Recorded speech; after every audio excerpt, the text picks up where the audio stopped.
आप इतनी सैक्रिफाइसेस दें, आप इतनी सैक्रिफाइसेस दें कि यू डोंट इवन कि एक है आइडियल सिचुएशन। हम सारे जाहिर है आइडियलिस्ट हैं, हम जर्नलिस्ट हैं, हमें आइडियल्स की बात करनी पड़ती है। एक है प्रैग्मेटिज्म। तो सियासी जमातें इन दोनों के दरमियान बैलेंस करने की कोशिश करती हैं कि ये जो प्रैग्मेटिज्म उन्होंने दिखाया है, क्या उससे उनको नुकसान हुआ है या नहीं हुआ है, या फायदा हुआ है? नहीं, देखिए सवाल यह है कि आज तक जो है उनको सबसे ज़्यादा इक़्तिदार मिला है, उनको सिंध में इक़्तिदार मुसलसल 15 साल मिला है। इसको क्या आप स्पेस को लूज करना कहेंगे? और अभी भी सबसे पॉपुलर जमात है। देखो सवाल यह है कि सियासी पार्टियां आगे भी जाती हैं, पीछे भी जाती हैं। शिजात साहब ने जो सवाल उठाया, इसका जवाब ये है कि ये बात आपकी ठीक है कि पीपल्स पार्टी कभी एस्टेब्लिशमेंट की एक साइड पे होती है, कभी दूसरी साइड पे होती है, लेकिन कुछ हमारा पर्सनल फर्स्ट हैंड नॉलेज है जो कि अभी भी बड़ा मुश्किल है लोगों के साथ शेयर करना।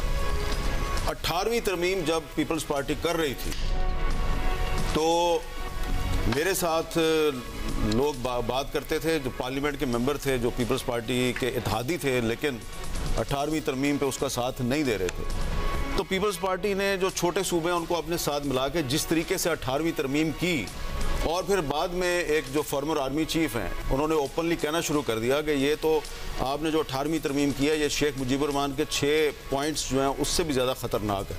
तो वो जो 18वीं तरमीम है, उस ज़माने में मुझे अच्छी तरह याद है कि आसिफ जरदारी साहब से कहा गया कि आप प्रेसिडेंट ऑफ पाकिस्तान हैं, 58(2) भी आपके पास है, सारा इख्तियार आपके पास है, सारे अपॉइंटमेंट्स आपने क्यों दे रहे हैं? उसने कहा जी ये बेनज़ीर भुट्टो ने वादा किया था चार्टर ऑफ डेमोक्रेसी में। तो तमाम जो पीपल्स पार्टी में तनकीद है आप उसको बिल्कुल करते रहें, लेकिन 18वीं तरमीम जो है वो आप उसको मानेंगे कि नहीं मानेंगे? एक अच्छा दूसरी बात कि यूसुफ रज़ा गिलानी साहब जो हैं उनको सुप्रीम कोर्ट ऑफ पाकिस्तान ने जो डिस्क्वालीफाई किया था, क्या वो किसी असूल के तहत किया था? वो भी उसी तरह, और उसमें कौन थे पटिशनर? नवाज शरीफ और इमरान खान, दोनों पटिशनर थे। ये हामिद खान साहब ने वो पटिशन फाइल की थी, वो भी जो थी उसके पीछे भी इस्टेब्लिशमेंट थी। और प्रेसिडेंट कौन थे? आसिफ जरदारी साहब। उसके अलावा मेमो गेट, और उसके अलावा मैं अब आपको एक पर्सनल बात भी बता दूं। एक दिन रात को 1 बजे मुझे प्रेसिडेंट साहब ने फ़ोन किया प्रेसिडेंट हाउस से कि आप फटाफट प्रेसिडेंट हाउस आ जाएं। सर्दियों के दिन थे, मैं चला गया जी। तो वो एक कमरे से दूसरे कमरे, एंड में बताया जी वो बेडरूम में है जनाब। बेडरूम में गए तो वो एक स्टील बंकर में राइफल लेके बैठे हुए थे प्रेसिडेंट ऑफ पाकिस्तान। तो मैंने कहा जी क्या हुआ? मैंने बस तुम्हें बताना है कि ये भी आएंगे, ये मुझे मार देंगे, और फिर ये मीडिया पे खबर चलाएंगे कि आसिफ जरदारी ने अपने आप को गोली मार ली।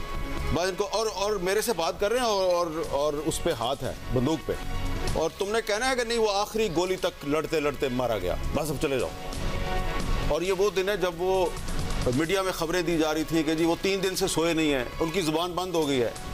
उसके बाद वो उनकी ज़ुबान को खुलवाने के लिए मुदाखलत की आर्मी चीफ ने, जनरल कियानी ने, जहाज़ पे उनको डाल के दुबई भिजवाया गया, और सारा मीडिया कह रहा है कि ज़ुबान बंद होगी, सदर पाकिस्तान की ज़ुबान बंद होगी। सर आपके कॉलम फिर उन्होंने सारे लोग मुसीबत में भी आए थे, आपको याद? फिर उन्होंने मुझे फ़ोन किया कि बताओ मैंने तुम्हारे से फ़ोन पे बात किया है, कोई मेरी खबर ही नहीं चला रहा, कोई मेरा बीपर नहीं ले रहा।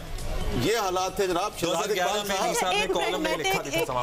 एक प्रैग्मेटिक अप्रोच की भी बात हो रही है। Obviously you can not just give in everything to the establishment. आपको एस्टैब्लिशमेंट की भी माननी है, कुछ अपनी मनमानी भी है।